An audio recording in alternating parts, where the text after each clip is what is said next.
Yo, what's up? What's up, YouTube?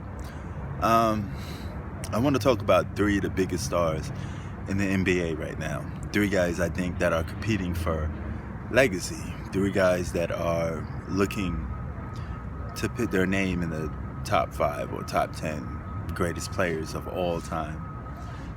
Those three guys are Kevin Durant, Kawhi Leonard, and LeBron James. Now, it's a fight for who era does this belong to. You have Kevin Durant. Let's start off with him.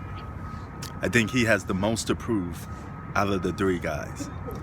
Kawhi Leonard is probably the most recently proven star out of all three of them because he's the reigning defending champ, right?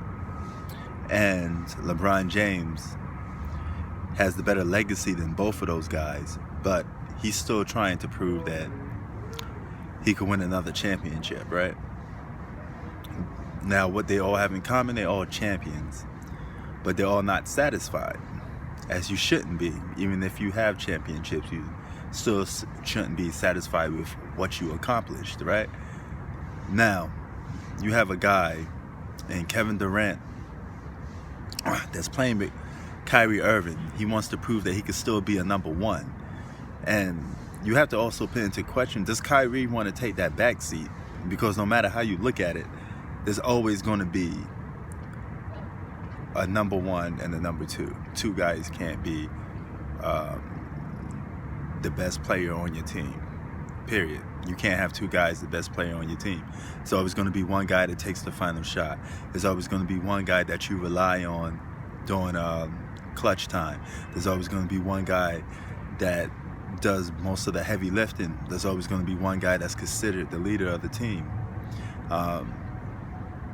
Somebody has to be the Batman. Somebody has to be the Robin. That's just how basketball works. You can't have two alphas on one team. It has to be one.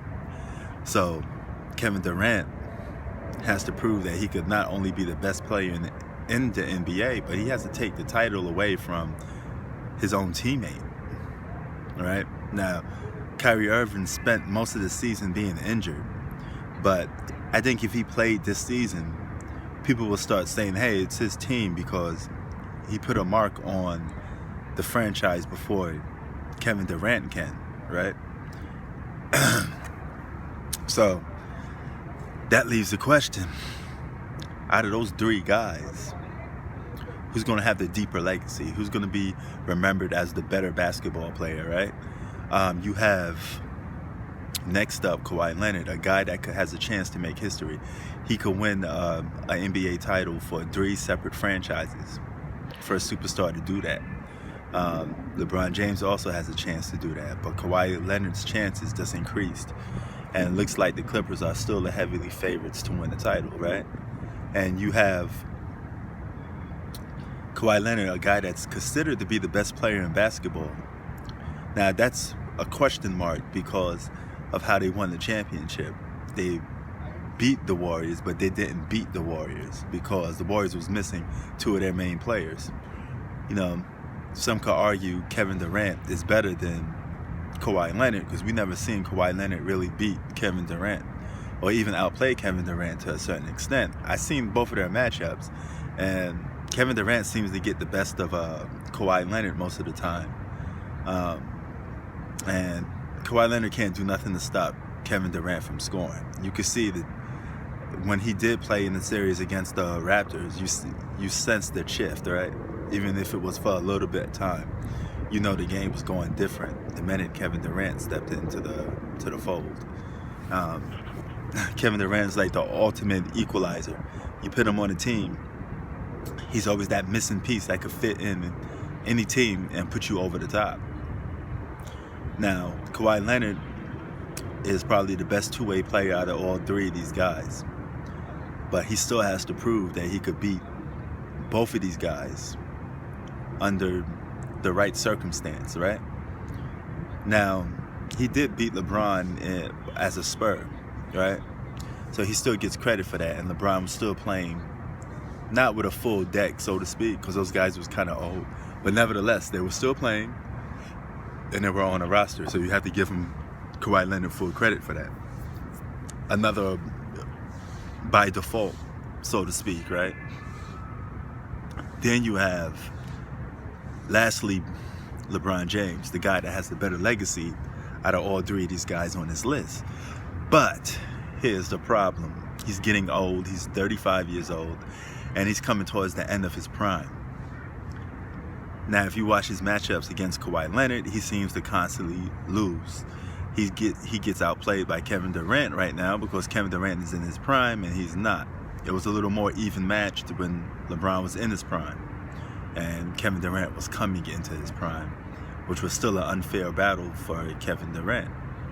But now that Kevin Durant's in his prime, you can make the case that both Kevin Durant and Kawhi Leonard is better than LeBron James. So LeBron James definitely, has to wipe away that narrative of watched king, right? He has to prove to people that, even at age 35, I can still get the job done. And he has an equal or ample chance right now to get the job done. He has more than enough talent on his team to get this job done. So they all average in double-digit points, of course. And they're all in the top 5 of best players in the league today for this era. But question is, who era is it? Who's going to be number 1? Because they're all fighting for the same thing, that coveted prize of a championship. In order for them to be ranked accordingly, right, they have to beat each other. Kevin Durant's a top 20 greatest player of all time. Kawhi Leonard, you can make a case top 25. LeBron James, ranked a little higher. So, but let's say,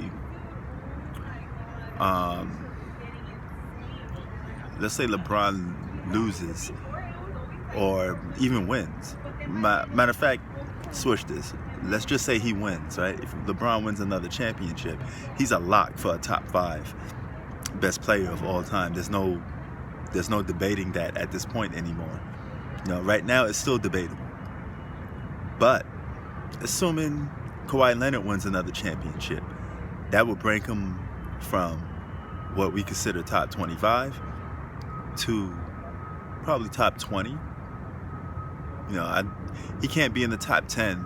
In order for him to crack the top 10, he's going to have to win some MVPs and things like that. You can't just show up for the playoffs. You have to put the full body of work. Part of winning the championship is going through the whole journey. You have to be there from the beginning to end. And he takes too much days off. And even if he's just prepping for the playoffs, that doesn't give you the right to be called the best player, because you have to put the work in 24/7. You can't take no shortcuts. So he's missing some things on his resume. But, he already has a Defensive Player of the Year award, an MVP, and he doesn't need it, but a scoring title, maybe. But let's just say an MVP and another finals MVP in the championship. I think you could probably put him in the top 10 at that point, because he would have had a full deck roster. He's a bit of a late bloomer compared to those two guys. So he came up a little late. But he has a chance to crack the top 10. The least. I would say Kevin Durant is one championship away from cracking the top 10. Because keep in mind, he did play on the Warriors, and he got his championships got a little discredit because he joined the super team, or a team that had multiple all-stars on it already. There's no way of slicing that. You can't beat around it. It is what it is. But if he wins another championship being an alpha, finals MVP, number 1 guy on the team, he takes it from Kawhi. He takes it from Kyrie Irving, and wins another chip, he's a top 10. So they both battling, Kawhi and Durant both battling for that. Then you got LeBron. He wins another one. He's already had better legacy than both of them because his individual accolades, and you combine that with his finals, you combine that with his championships, he still has more than both of those guys. But that could very well change. So, who you think or who you get as the best players in that order? I'm going with, right now, Kawhi Leonard, Kevin Durant. Actually, you know what? Kawhi Leonard, LeBron James, then Kevin Durant. I got to give LeBron a little more credit than Kevin Durant because he has the durability factor. He's actually playing, and he's out there on the court playing. So you have to reward a guy that's out there competing and playing. You know, Kevin Durant just taking the whole season off right now due to injury, and it's going to put you behind. But the race continues, and that's the order I have those players in. And you tell me if you have your ranking a little bit different. Peace.